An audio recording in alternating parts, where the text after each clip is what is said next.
Hello and welcome back. In the prior section, we learned how to create two database tables and one authentication which will be used for login purposes later on in this section.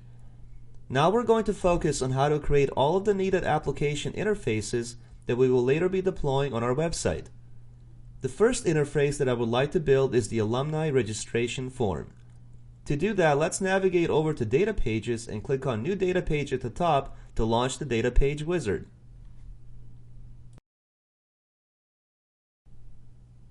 From here you have a variety of different application interfaces you can build. Anything from submission forms, reports, calendars, charts, and many other types of application interfaces. What we would like to build first is a submission form to allow alumni to register. Simply select that data page and click Next. On the next screen, you'll need to select the alumni registration table as the data source for this submission form. This is how you link your database table to your submission form, or in this case, our registration form. Let's give our form a name. Let's call it Alumni Registration Form. Here you can also apply a style and localization for the aesthetics or the look and feel of your form. Registration form needs to be public facing, so we're not going to apply any kind of login security on the form.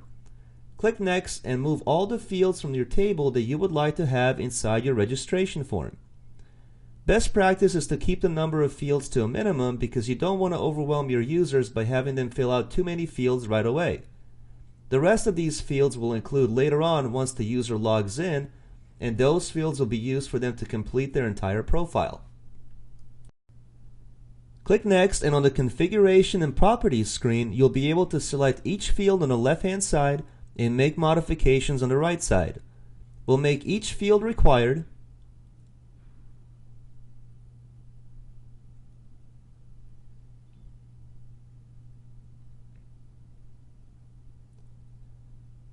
For the title field, let's turn that into a drop-down and let's list a few options under Custom Values.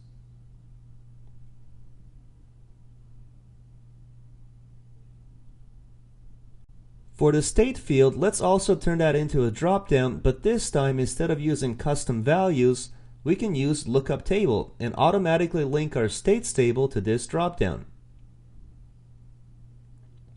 For the password field, let's enable password strength and make sure our users create a strong enough password for their account. When done with all the field modifications, click on Finish and you'll see your first data page listed. To see what the registration form looks like, click on the preview link. If you need to make further modifications on the form, close the preview screen and then click on Edit. However, if you're happy with the final look of the form, right next to the preview link is what we call Deploy. Click on that link to access the deployment screen. You'll need to enable access to the form, and once you do that, Caspio is going to give you 4 deployment methods. The most popular method is the embed model, which allows you to copy the code below and paste the code to your website builder. We'll learn how to deploy our forms in the later sections. For now, let's continue building the rest of our application interfaces.